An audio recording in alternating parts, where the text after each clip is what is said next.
Très bien. Donc, je vais commencer cette présentation en essayant donc, évidemment, on n'a pas beaucoup de temps, hein, mais ça va être une sorte d'initiation au rôle des émotions dans la négociation. Alors, d'abord, qu'est-ce que la négociation? La négociation, c'est un mode de communication. Ça s'inscrit dans la communication interpersonnelle, mais c'est une communication qui a un but précis, qui est celui d'obtenir quelque chose de quelqu'un qui ne veut pas nous le donner. Il faut bien qu'il y ait d'abord, pour qu'il y ait négociation, il faut que je souhaite obtenir quelque chose de vous et que vous ne soyez pas a priori favorable à me le donner. Si je vous demande de m'offrir un café et que vous m'offrez un café, bon, bah, il n'y a pas de négociation puisque vous êtes d'accord. Par contre, si vous ne voulez pas m'offrir un café, là, évidemment, il va falloir qu'on commence à négocier, justement. Donc, il va falloir. Donc, ça veut dire que la négociation s'inscrit nécessairement dans un antagonisme et dans une opposition d'intérêts, de sentiments, de valeurs, qui fait qu'il va falloir qu'on s'ajuste et par une communication pour essayer d'obtenir un accord et dans cet accord que j'obtienne ce que je souhaite obtenir de vous, en tout cas au moins partiellement, que j'obtienne quelque chose qu'au départ, vous n'étiez pas spontanément prêt à me communiquer. Excusez-moi, j'admets quelqu'un, pardon. Donc voilà, la négociation s'inscrit donc nécessairement dans cet antagonisme. Et donc, qui dit antagonisme dit qu'effectivement, il risque d'y avoir des émotions qui vont naître et probablement, possiblement en tout cas, des émotions négatives avant qu'on arrive à cet accord là où vous voyez évidemment des gens avec des émotions positives, donc joyeux parce qu'on a enfin trouvé un accord et donc on est content. Mais avant d'arriver à cette situation-là, on risque de passer par un certain nombre d'étapes où un certain nombre d'émotions négatives peuvent survenir. Et toute la question, c'est de pouvoir anticiper l'impact émotionnel de la négociation aux différentes étapes et essayer de minimiser les émotions négatives autant que possible et de maximiser les émotions positives. Donc ça, c'est un des objectifs, je dirais, dans la négociation du point de vue de l'intelligence émotionnelle, qui est évidemment celui que l'on va voir tout au long de cette présentation. Alors, pour commencer, j'aimerais vous citer un auteur que je vous invite vraiment à lire, qui est Dale Carnegie. Donc, Dale Carnegie, hein, il y a les instituts Dale Carnegie, c'est le père du développement personnel. Ce n'est pas quelqu'un qui a… Enfin, il ne s'est pas directement intéressé à la négociation, mais il s'est intéressé aux rapports humains, aux relations humaines et surtout à la communication interpersonnelle et quelles sont les bonnes conditions pour assurer une communication harmonieuse entre les personnes. Alors, attendez, j'ai quelqu'un qui… je suis désolé. Voilà. Donc, Dale Carnegie est un auteur donc, que je vous invite à lire et son livre, notamment Comment se faire des amis, dont le titre paraît peut-être un peu ridicule, mais qui a vraiment un contenu très, très intéressant et qui a un certain nombre de principes très simples, mais qui rejoignent évidemment les travaux d'intelligence émotionnelle et tout ce que l'on a pu développer en termes d'empathie et de connaissance de l'autre sur le plan émotionnel. Et vous voyez, il le dit avec des images toujours très concrètes. Lorsque je pêche, je ne pense pas à ce que j'aime. Moi, je pense à ce qu'ils aiment, eux. Je n'appâte pas mon hameçon avec des fraises à la crème. Je choisis plutôt quelques bons vers, quelques sauterelles que je balance devant le poisson en lui disant « N'en as-tu pas envie? Pourquoi n'employons-nous pas la même tactique à l'égard des hommes ?» Et c'est évidemment en général ce que l'on fait, effectivement. On essaye d'appâter les gens, on essaye de se mettre à leur place et de savoir ce qui peut les motiver à faire un effort vis-à-vis de nous, à faire une démarche vis-à-vis de nous, et en satisfaisant un certain nombre de leurs désirs, on espère obtenir en retour ce que nous recherchons nous-mêmes. Donc, vous voyez, c'est ce qu'il dit naturellement. Chacun s'intéresse à ce qu'il désire. Il s'y intéressera éternellement, mais il sera le seul à y penser. Tous les autres sont semblables à lui sous ce rapport et ne se préoccupent que de leurs propres buts et aspirations. C'est pourquoi la seule façon d'influencer le voisin, c'est de lui parler de ce qu'il veut. Donc et de lui montrer comment l'obtenir. Donc là, évidemment, dans une négociation, il ne faut pas uniquement se focaliser sur ce que l'on désire, mais il faut se focaliser aussi sur ce que l'autre désire.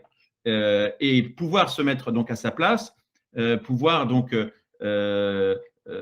imaginer quels sont ses désirs, connaître du coup les émotions aussi qui l'animent. Et de cette manière-là, on va pouvoir ajuster au mieux sa position de négociation. Attendez, pardon, encore une fois, j'ai quelqu'un que je dois faire rentrer. Voilà. Donc ça, c'est très important. Et évidemment, c'est tout le travail de l'intelligence émotionnelle de pouvoir aller se mettre à la place de l'autre et ressentir ce que l'autre ressent pour pouvoir ajuster sa position de négociation pour offrir à l'autre ce qu'il attend de nous. Alors, il y a quand même des biais émotionnels dont il faut avoir conscience aussi dans une négociation. Alors, dans une négociation, on a deux types d'arguments. On a des arguments rationnels, et donc là, on parle plus de convaincre quelqu'un sur le plan rationnel, mais on peut aussi le persuader. Et le persuader, c'est effectivement, c'est le prendre par les émotions, c'est l'émouvoir, c'est le prendre par les sentiments. Et donc, c'est bien évidemment essayer de mobiliser les émotions, sachant qu'en général, la persuasion est plus forte que la conviction. C'est-à-dire que quand quelqu'un est ému et touché, il est beaucoup plus facile d'obtenir son adhésion que quand on l'a uniquement convaincu sur le plan rationnel, parce qu'il y a toujours évidemment des émotions qui vont venir en plus, et donc qui vont venir parasiter le jugement rationnel. D'où le fait de devoir davantage s'appuyer sur les émotions dans la négociation. Et les premières choses à savoir, c'est ces biais émotionnels. Il y en a plusieurs. Il y en a deux principaux que je crois qu'il faut vraiment avoir en tête quand on est dans une négociation. C'est ce qu'on appelle le biais de l'aversion à la perte et le biais de l'aversion à la perte de liberté. Alors, je vais expliquer le biais de l'aversion à la perte, c'est-à-dire que personne n'aime perdre. Et la perte nous occasionne des émotions négatives plus intenses, plus fortes que le gain d'un montant identique. C'est ce biais d'aversion aux pertes, donc ça a donné lieu à un prix Nobel, c'est les travaux de Daniel Kahneman. Donc ce biais cognitif de l'aversion à la perte nous permet de comprendre qu'on va accorder plus d'importance à une perte qu'à un gain d'un même montant. Alors, si j'avais le temps, je pourrais vous expliquer. On comprend, les travaux de neurologie montrent que ce biais cognitif est certainement à des fondements émotionnels. J'ai évidemment pas le temps de rentrer sur quelles émotions sur lesquelles ça vient appuyer, mais effectivement, personne n'aime perdre, avoir l'impression d'avoir été trompé, d'avoir été vaincu, d'avoir été défait dans la négociation. Et donc, il va falloir essayer au maximum de minimiser la perception de la perte chez son interlocuteur, parce que sinon, ça va lui créer des émotions négatives, de tristesse, de honte, voire de culpabilité, ou de colère, évidemment, ou de jalousie. Donc, il y a beaucoup d'émotions négatives qui peuvent naître de l'impression que j'ai perdu dans la négociation. Donc, vous voyez, cette aversion à la perte, elle est importante à prendre en compte et à essayer de contrôler au maximum, donner au maximum l'impression à la personne que sa perte est minime, voire qu'il n'y a évidemment pas de perte dans la négociation. Et il y a un deuxième biais cognitif qui a aussi un fondement émotionnel, c'est celui de l'aversion à la perte de liberté, ce qu'on appelle en psychologie la réactance. C'est-à-dire que c'est un mécanisme de défense psychologique que l'on met tous en œuvre quand on a l'impression qu'on essaye de nous limiter dans nos choix, de réduire notre liberté d'action.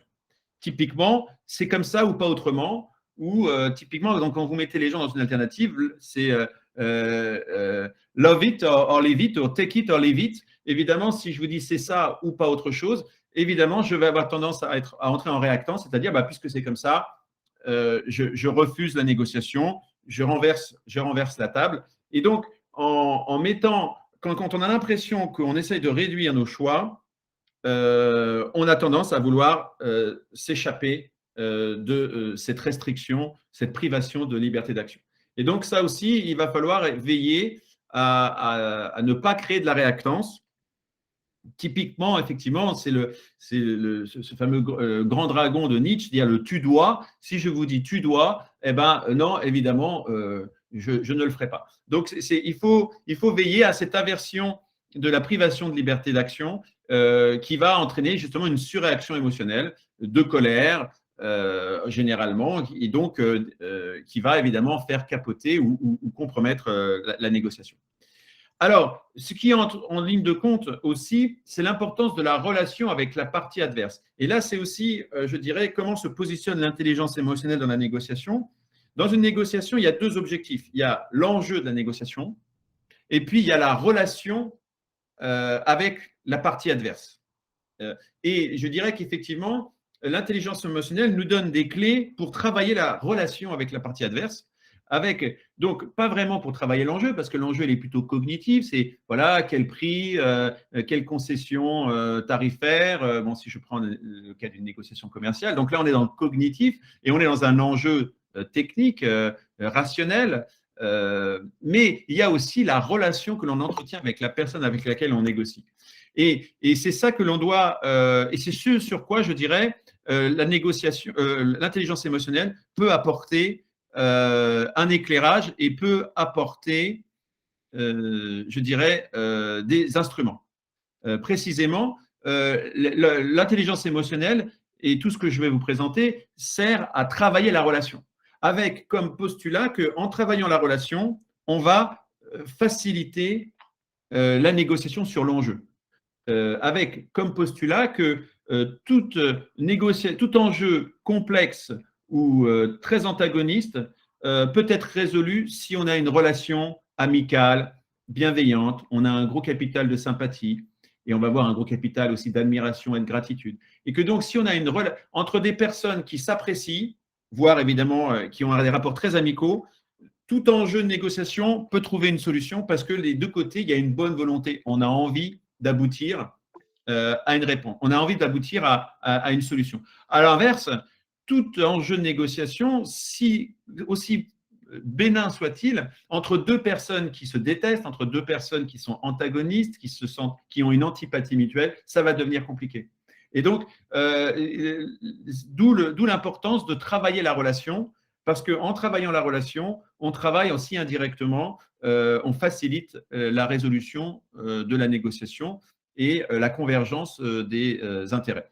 Alors, évidemment, il y a 4 types de profils. Il y a l'inconnu, la personne qu'on ne connaît pas. Donc, pour l'instant, il n'y a pas d'enjeu émotionnel en particulier, si ce n'est que très vite, en fait, on va passer dans, quand je dis catégorie amis-ennemis, il ne faut pas les prendre au sens vraiment strict, il faut les prendre dans un sens plus large, c'est-à-dire un rapport amical ou un rapport sympathique et un rapport inamical ou antipathique. Or, très vite, en fait, un inconnu peut basculer dans une de ces deux catégories. Il suffit que quelqu'un vous sourie et vous êtes bien disposé. Il y a des études qui ont été faites en économie comportementale où avoir croisé quelqu'un qui vous a souri avant d'entrer dans une négociation, eh bien, ça améliore en fait la performance, l'efficacité de la négociation. C'est-à-dire qu'on va être plus disposé à faire des concessions, on va déjà être plus disposé à négocier, ne serait-ce que parce que déjà un petit sourire, d'où l'arme d'ailleurs de négociation qui est le sourire, c'est qu'un moindre petit geste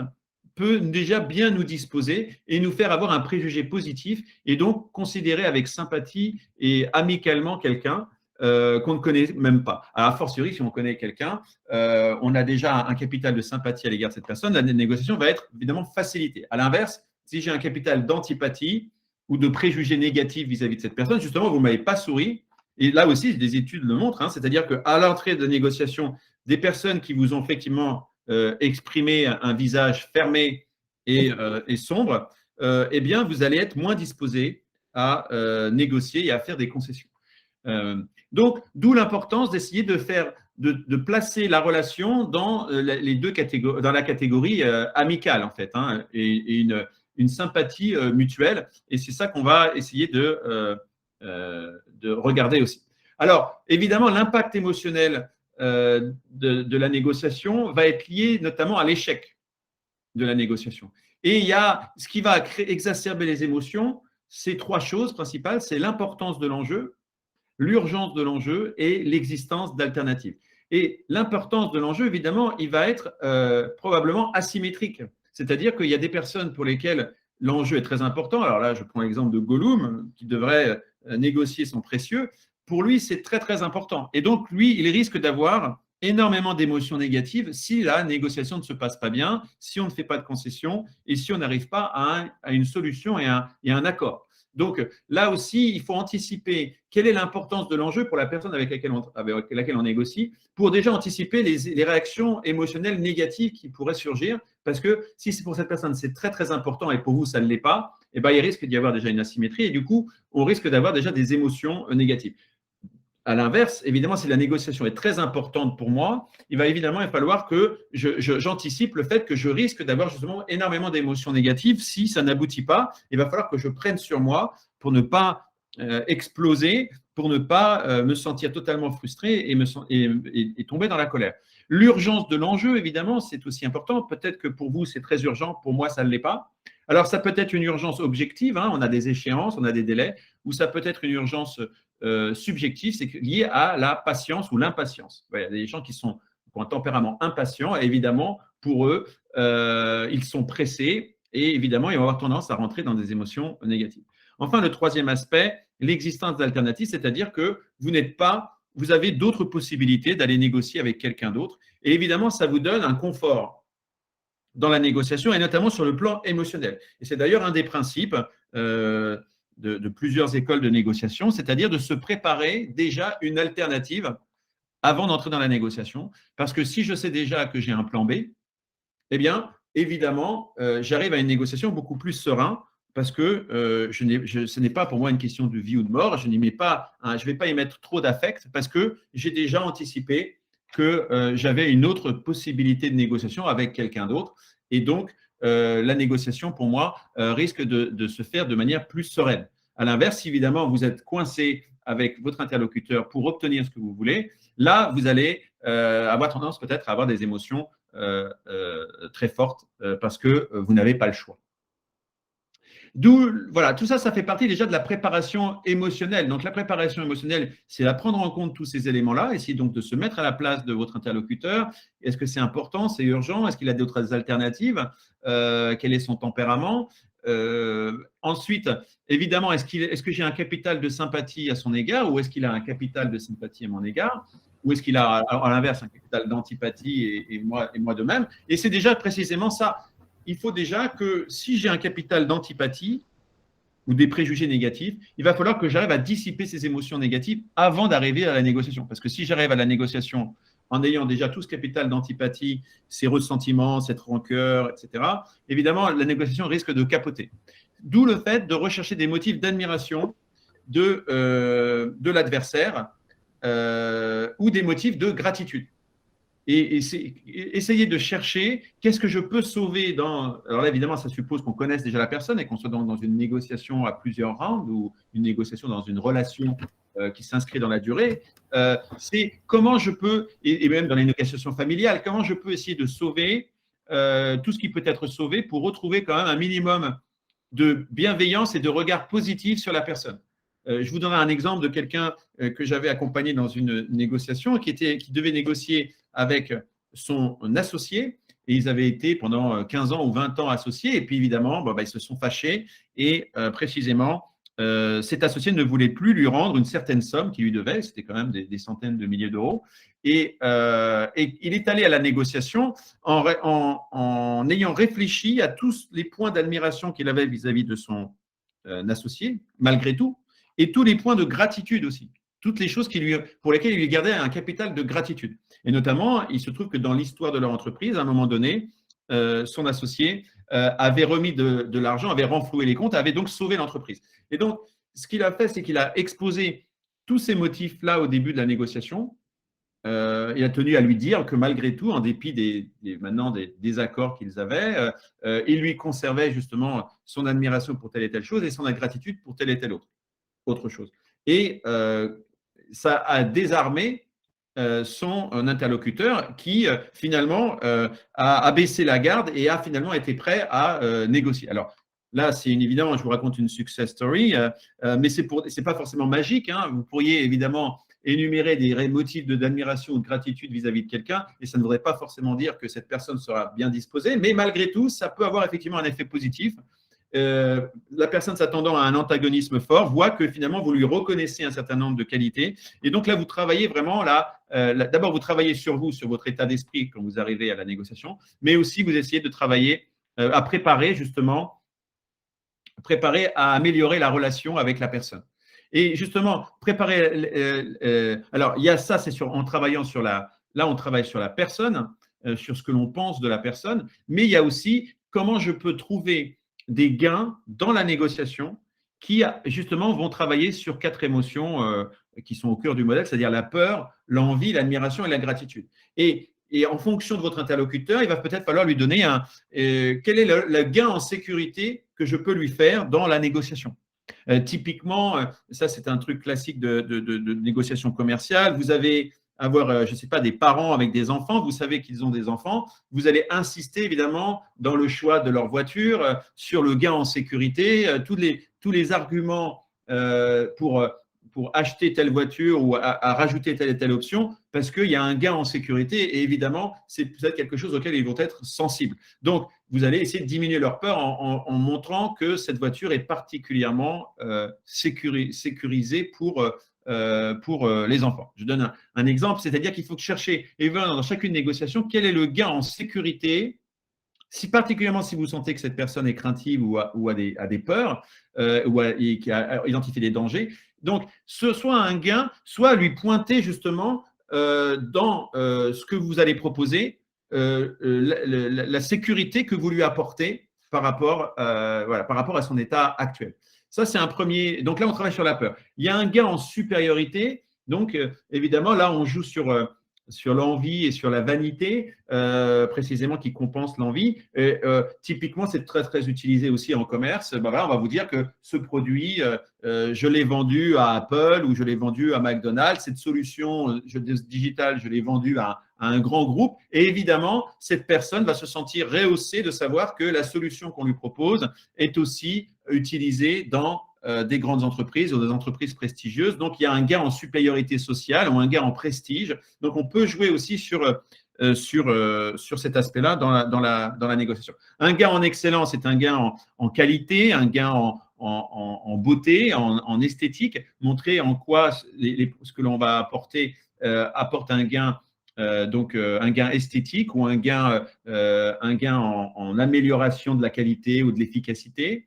Et un gain en communion, c'est un gain en solidarité ou en unité pour les équipes, notamment pour votre entreprise, pour la communauté de votre équipe. Donc voilà, ça, ce sont 4 gains donc où vous identifiez un danger et vous apportez une solution, vous levez un obstacle à une supériorité sociale ou un prestige, un gain en perfection ou en qualité et un gain en don, en communion. Et donc, c'est comment on peut préparer ça pour après le distiller dans la négociation. Puisque tous ces gains vont être perçus comme des dons et vont pouvoir créer un capital de gratitude. Alors, ensuite, il y a la conduite émotionnelle de la négociation.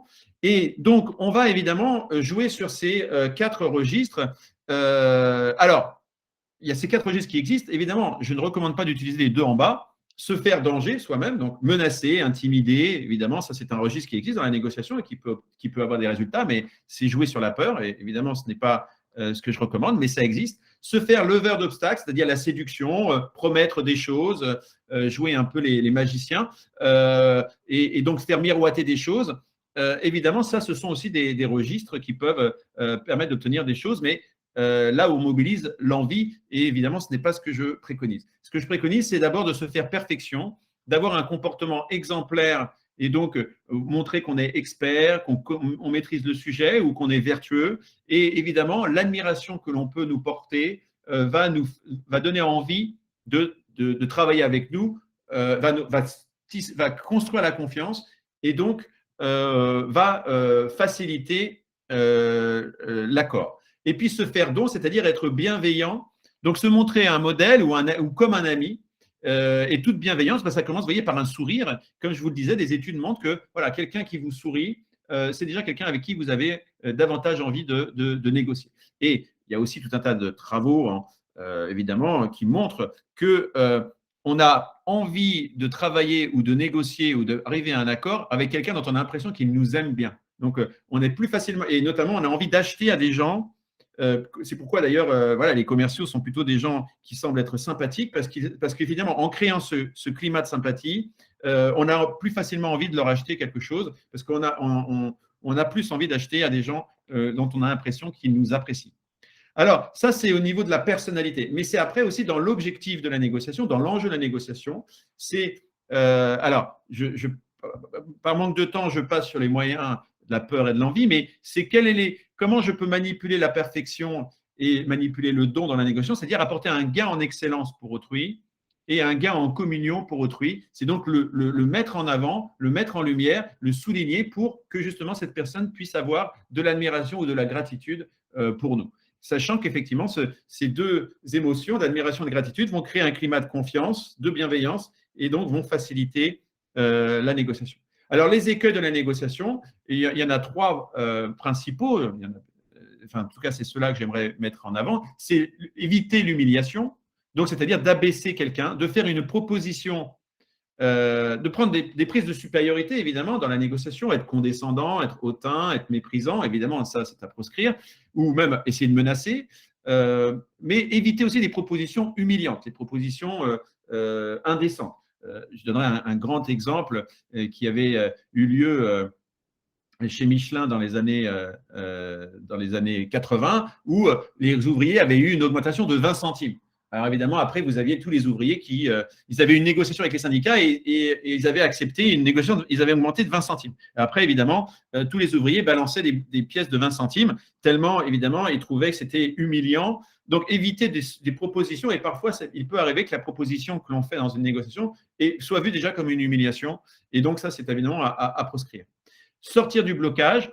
Et comment sortir du blocage? Eh bien, toujours en faisant du don, c'est-à-dire en allant vers la concession, en prenant l'initiative, en se montrant bienveillant et en essayant de faire, malgré qu'il y a un blocage, essayer d'entretenir une relation bienveillante avec son interlocuteur et en lui faisant peut-être des faveurs en dehors de la négociation qui pourront servir à ramener les gens à la table de négociation. Là, je vais un peu vite parce que j'aimerais que vous puissiez me poser éventuellement des questions.